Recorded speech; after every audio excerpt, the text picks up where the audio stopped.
ಗುರುವಿನ ದೋಷದಿಂದ ಯಾರು ಬಳಲ್ತಿದ್ದಾರೋ ಅವ್ರಿಗೆ ಈ ಕಥೆಯನ್ನು ಕೇಳೋದ್ರಿಂದ ಪೂಜೆಯನ್ನು ಗುರುವಾರದ ಪೂಜೆ ಏನು ಮಾಡ್ತೀವಿ, ಬೃಹಸ್ಪತಿ ಪೂಜೆನ ಅಷ್ಟೇ ಫಲಗಳು ದೊರೆಯುತ್ತೆ ಅಂತ ಹೇಳ್ತಾರೆ. ಈ ಕಥೆಯನ್ನು ಪೂರ್ತಿಯಾಗಿ ಕೇಳಿ, ಯಾರು ಸ್ಕಿಪ್ ಮಾಡಬೇಡಿ. ಪೂರ್ತಿಯಾಗಿ ಕೇಳೋದ್ರಿಂದ ನಿಮ್ಮ ಜಾತಕದಲ್ಲಿ ಏನಾದರೂ ಗುರುದೋಷ ಇದ್ದರೆ ಅವ್ರಿಗೆ ಸರಿ ಹೋಗುತ್ತೆ. ಮತ್ತು ನಿಮ್ಮ ಯಾರು ಬುದ್ಧಿ ಸ್ಥಿಮಿತದೆಲ್ಲ ಕೆಟ್ಟ ದಾರಿ ತುಳಿದಿರುತ್ತೋ ಅವರು ಕೂಡ ಇದನ್ನು ಕೇಳ್ತಾ ಬಂದರೆ ಅವರು ಕೂಡ ಒಳ್ಳೆ ದಾರಿಗೆ ಬರ್ತಾರೆ ಅಂತ ಹೇಳ್ತಾರೆ. ಬನ್ನಿ ಆ ಕಥೆ ಏನು ಅಂತ ನೋಡೋಣ. ಅದಕ್ಕೂ ಮುಂಚೆ ನನ್ನ ಚಾನಲ್ ಸಬ್ಸ್ಕ್ರೈಬ್ ಮಾಡದೆ ನೋಡ್ತಾ ಇದ್ದಾರೆ ಅವ್ರು ಸಬ್ಸ್ಕ್ರೈಬ್ ಮಾಡ್ಕೊಳ್ಳಿ, ಹಾಗೆ ವಿಡಿಯೋಗೆ ಬಂದ ಲೈಕ್ ಮಾಡಿ. ಬನ್ನಿ ಬೃಹಸ್ಪತಿಯ ಕಥೆ. ಪ್ರಾಚೀನ ಕಾಲದಲ್ಲಿ ಒಬ್ಬ ನಿರ್ಭಾಗ್ಯ ಬ್ರಾಹ್ಮಣನಿದ್ದನು. ಆತನಿಗೆ ಯಾವುದೇ ಸಂತಾನವಿರಲಿಲ್ಲ. ಅವನು ನಿತ್ಯವೂ ಪೂಜೆಯನ್ನು ಮಾಡುತ್ತಿದ್ದ. ಆತನ ಪತ್ನಿ ಯಾವುದೇ ಜಪ ತಪ ಸ್ನಾನ ಮಾಡ್ತಿರಲಿಲ್ಲ.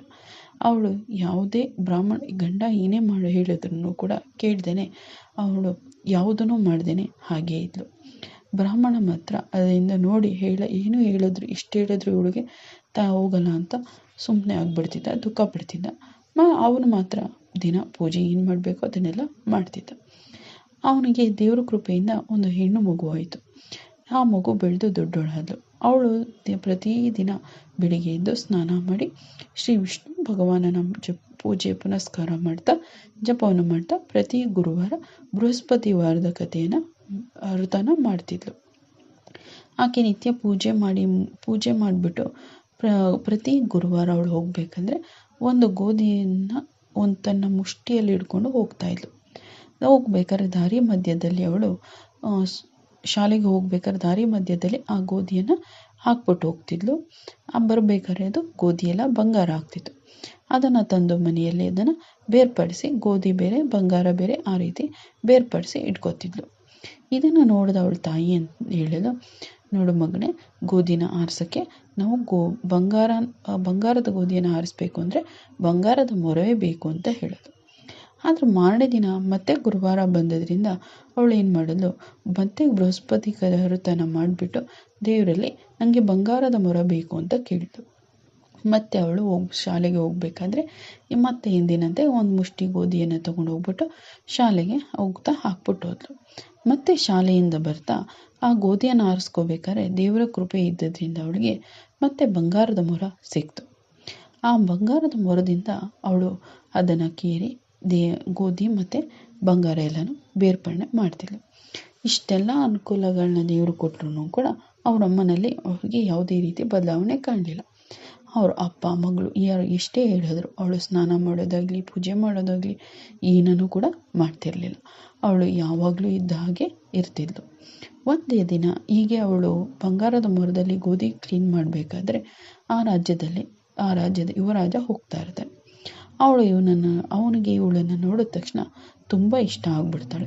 ಅವಳನ್ನೇ ಮದುವೆ ಆಗಬೇಕು ಅಂತ ಅವಳ ಮನಸ್ಸಲ್ಲಿ ತುಂಬ ಆಸೆ ಆಗ್ಬಿಡುತ್ತೆ.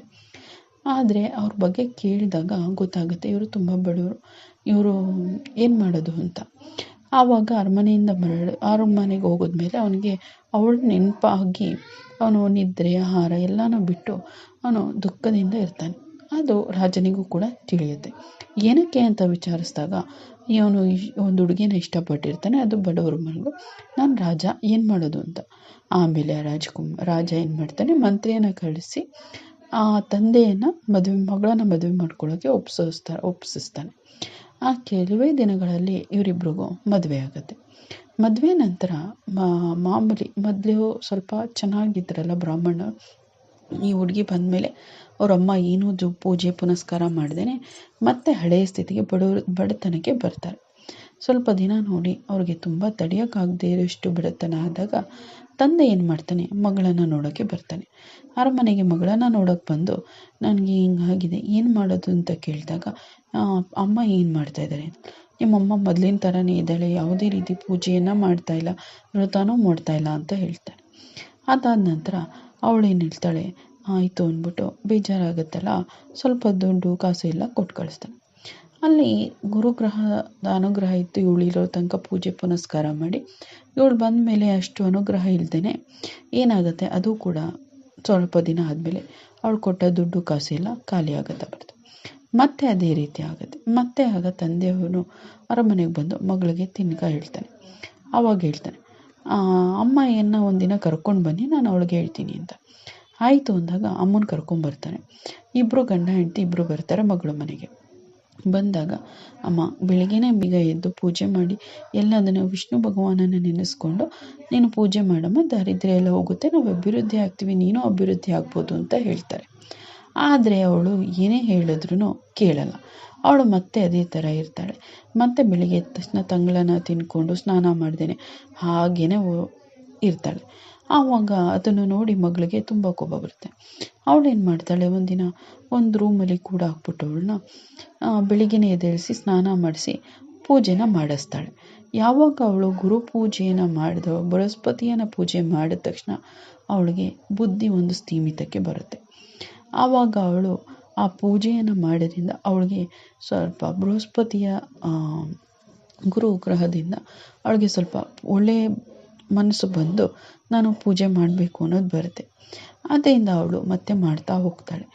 ದಿನ ಪೂಜೆ ಮಾಡ್ಕೊಂಡು ಹೋಗ್ತಾಳೆ. ಮತ್ತು ಪ್ರತಿ ಗುರುವಾರ ಅವಳು ಬೃಹಸ್ಪತಿ ವ್ರತವನ್ನು ಮಾಡೋಕ್ಕೆ ಶುರು ಮಾಡ್ತಾಳೆ. ಆದ್ದರಿಂದ ಅವ್ರಿಗೆ ತುಂಬ ಅನುಕೂಲ ಆಗೋಕ್ಕೆ ಶುರುವಾಗುತ್ತೆ. ಮತ್ತು ಇವಳು ಮಗಳಿದ್ದಾಗ ಹೇಗೆ ಅನುಕೂಲವಾಗಿದ್ರು ಅದೇ ರೀತಿ ಅವ್ರಿಗೆ ಅನುಕೂಲವಾಗುತ್ತೆ. ಅವನಿಗೆ ವಿವರಗಳೆಲ್ಲ ಕೈಗೂಡಿ ಎಲ್ಲ ರೀತಿ ಅನುಕೂಲ ಆಗೋಕ್ಕೆ ಶುರುವಾಗುತ್ತೆ. ಈ ಕಥೆಯನ್ನು ಕೇಳಿದ ನಿಮಗೆಲ್ರಿಗೂ ಗುರುಗ್ರಹದ ದೋಷಗಳೆಲ್ಲ ಕಡಿಮೆಯಾಗಿ ಎಲ್ಲ ಅನುಕೂಲವಾಗಲಿ ಅಂತ ಬಯಸ್ತೀನಿ. ಈ ವಿಡಿಯೋ ಇಷ್ಟ ಆಗಿದ್ದರೆ ಲೈಕ್ ಮಾಡಿ. ಹಾಗೆ ನನ್ನ ಚಾನಲ್ ಇನ್ನೂ ಯಾರು ಸಬ್ಸ್ಕ್ರೈಬ್ ಮಾಡಿಲ್ವೋ ಅವರು ಸಬ್ಸ್ಕ್ರೈಬ್ ಮಾಡಿಕೊಳ್ಳಿ. ಇದನ್ನು ಪ್ರತಿ ಗುರುವಾರ ಕೇಳಿ ಅಥವಾ ಪ್ರತಿದಿನ ಕೇಳಿದ್ರೂ ತುಂಬ ಒಳ್ಳೆಯದಾಗುತ್ತೆ. ಕೇಳಿದ್ದಕ್ಕಾಗಿ ಧನ್ಯವಾದಗಳು. ಮತ್ತೆ ಮುಂದಿನ ವಿಡಿಯೋದಲ್ಲಿ ಸಿಗೋಣ.